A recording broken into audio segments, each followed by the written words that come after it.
Imagine you're sitting in your Cambridge exam. The clock is literally ticking down. You're staring at a data representation question that looks super straightforward, right? But actually, it's a trap.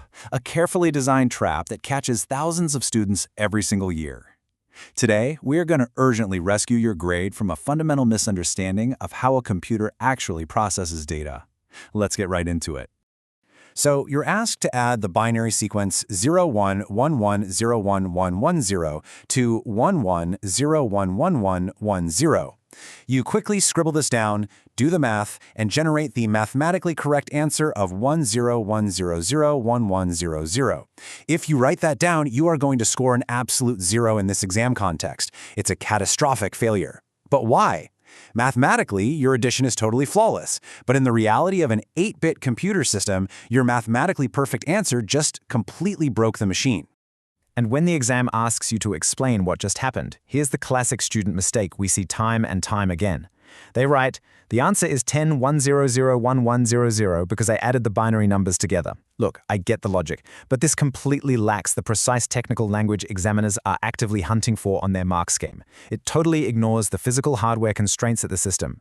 To really understand why this fails so hard, we have to rebuild our understanding of data representation from the ground up, starting with the absolute foundation of digital logic. No matter how unbelievably complex a system seems, everything boils down to the binary number system. It's the basic building block in all computers. But what's really interesting here is the why. Why binary? Well, it's chosen specifically because it consists of ones and zeros only, and those correspond perfectly to the physical on and off electrical states inside the computer circuitry. You see, computers don't actually understand numbers, they only understand voltage. Okay, let's dive into this. To make those on and off states mean something useful to us, we use an 8-bit system. Just notice how the binary headings double each time as you move right to left. 1, 2, 4, 8, 16, 32, 64, and 128. If we drop a typical binary value below those headings, like 011111001, finding the standard or dinary equivalent is a breeze. You simply add up the column headings wherever there's a 1. So 64 plus 32 plus 16 plus 8 plus 1, boom, that gives us 121. It's just an incredibly elegant way to represent values using nothing but tiny switches. Now, let's see how this builds when we go in the exact opposite direction. How do you take a positive denary number, something like 142, and convert it to binary safely every single time? Well, the flu-proof algorithm involves successive divisions by 2. You literally just divide 142 by 2, which gives you 71, with a remainder of 0. Then you keep dividing your result by 2, recording those remainders all the way down until you hit a 0 value. But here is the critical step, and honestly where so many students trip up. You absolutely must read those remainders from bottom to top. Doing that gives us 100001110. It's methodical, it's structured, and it guarantees you secure those conversion marks. In just a moment, I'm going to reveal the precise examiner clue that completely changes your answer to our opening problem. But first, we need the framework that makes that clue super obvious. See, the successive division method works flawlessly for positive numbers. But what happens when the exam throws a negative number at you? Remember, a computer doesn't have a magical minus sign key built into its hardware. It literally only has ones and zeros. Enter an absolutely crucial concept from your syllabus, 2's complement. This is the designated format used to convert and represent negative denary numbers in binary. Think of it as your official mandatory framework whenever you're dealing with negative values in the 0478 syllabus. It's a brilliant mathematical trick that allows the computer's arithmetic logic unit to process subtraction as if it were simply adding a negative number. And here is the mark scheme approved 3-step process for generating a 2's complement number. Let's say we need to represent negative 67. Step 1. You write out the binary value for positive 67. Step 2. You invert every single binary bit, so every 1 flips to a 0 and every 0 becomes a 1. And finally, step 3, you simply add 1 to that newly inverted number. I know, it sounds a little abstract when we just say it, so let's map it out visually. And this brilliantly illustrates the whole process in action. Up top, we have our positive 67, 0100011001. The middle row shows the exact inversion of those bits, 10111100. Finally, that bottom row shows the result of adding 1 to the far right side, which leaves us with 10111001. By methodically tracking your work exactly like this on the exam paper, you protect yourself from those tiny, silly arithmetic errors that can honestly cost you entire letter grades. Okay, before we jump back to our massive binary failure from earlier, we've got to briefly acknowledge another vital data representation format, the hexadecimal system. Unlike binary's base 2, hex is a base 16 number system. And since we obviously run out of standard digits after 9, hex brings in the letters A through F to represent the values 10 to 15. Why do computer scientists use this?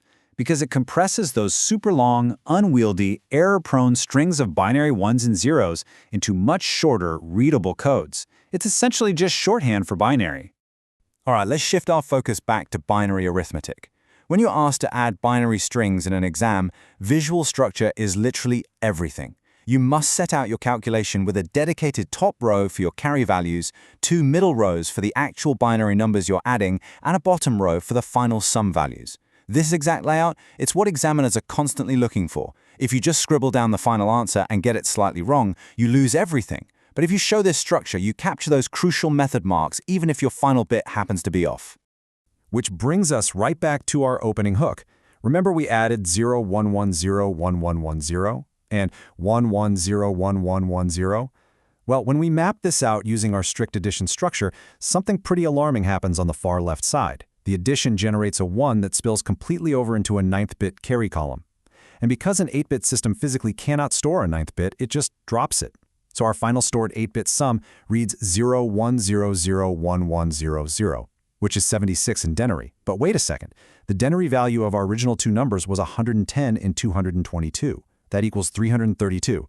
An 8-bit system maxes out at 255. So a denary sum of 332 physically breaks the 8-bit limits. And that brings us to the exact Cambridge-safe vocabulary term you need to know: overflow. An overflow occurs if the result of a calculation is simply too large for the allocated word size of the computer. In our specific scenario, it was the generation of a 9th bit in a system physically built to hold only 8 bits. The computer literally drops the 9th bit because it has nowhere in memory to store it, which spits out wildly incorrect data. So let's actually contrast our original, kind of weak student answer against the top band upgrade. The low-level answer says, the number is too big, or I added them together. That earns nothing. But the upgraded, top band response states, overflow error. A 9th bit was generated because the sum exceeded the maximum 8-bit value of 255. Do you see the difference there? The top band answer names the exact concept, provides evidence from the calculation, and uses the precise examiner wording. That is exactly how you secure top marks.